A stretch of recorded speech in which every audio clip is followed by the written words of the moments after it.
shaped by her hands. Potter Maria Martinez. Written by Anna Harbor Freeman and Barbara Gonzalez. Illustrated by Afalandra.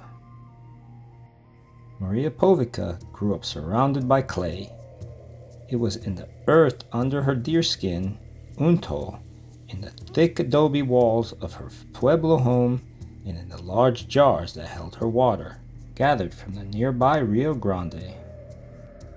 While her parents planted the fields and ground corn, young Maria tried to make playful clay bowls. She left them in the hot New Mexico sun to dry, but each one cracked and crumbled.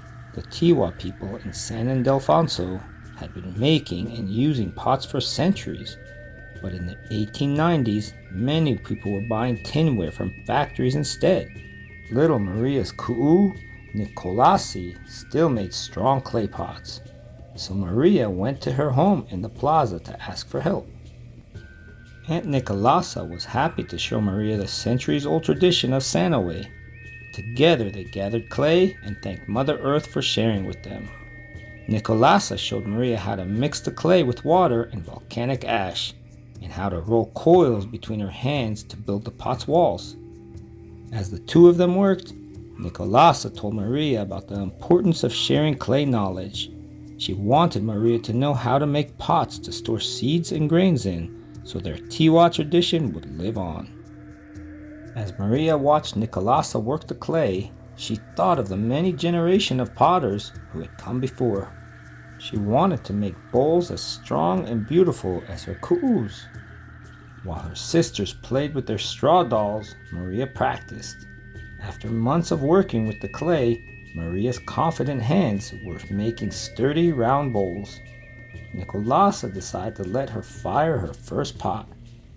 Firing the pots hardened them and made them strong, but not every pot survived firing. On a clear day without a whisper of wind, Maria helped her ku'u build the pottery fire. Together they placed wood and chips of dried cow manure around a stack of pots. She watched Nicolasa light the fire and say a prayer, and they sat down to wait.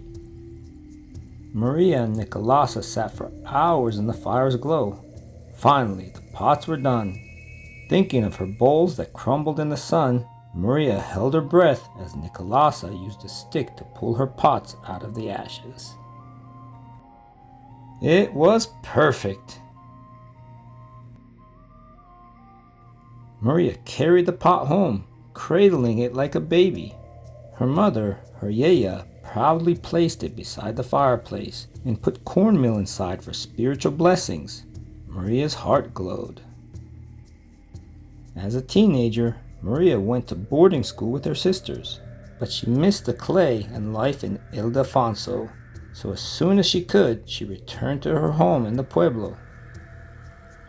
The 20th century began, and Maria met a young man named Julian Martinez.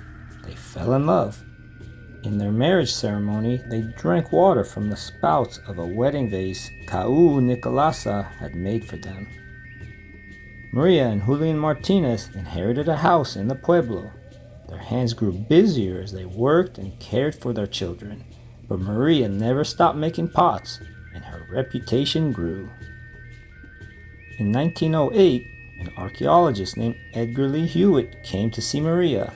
Mr. Hewitt had heard of Maria's skills while working at a nearby dig site. He asked Maria if she could create a pot based on an ancient shred of black pottery that had been uncovered on the dig. Maria had never made anything polished as fine or fired so black. She knew it would take hard work and patience, but she wanted to try.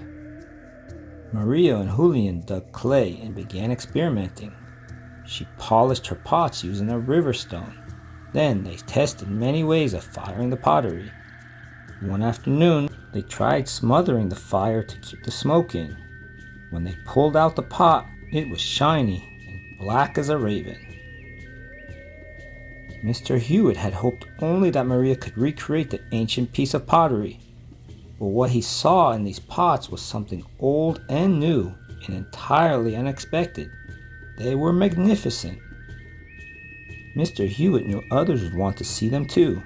He put one of the pots in the Museum of New Mexico, where he worked, and brought the others to shops in Santa Fe. They sold right away.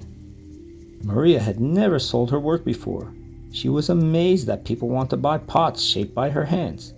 Julian began painting intricate patterns, feathers, and water serpents onto Maria's polished pots using a yucca blade brush. These black-on-black pots sold as fast as Maria and Julian could make them. Maria needed more hands to keep up with demand, so she taught her friends and relatives to help. Blackware flourished in Ildefonso. Over the next 2 decades, Maria and Julian were invited to demonstrate their pottery making in New York, San Francisco, and Chicago. At first, it felt strange to have others watch her work, but Maria remembered Nicolasa's words about sharing what she knew. When Julian died in 1943, Maria's heart and pots felt empty without her husband and partner. But she had spent her whole life sharing clay with her family. First, her children came to paint the designs. Later, her grandchildren came to help with the painting and polishing. They made pots as a family, remembering to thank Mother Earth and teaching new hands to form, polish, and design.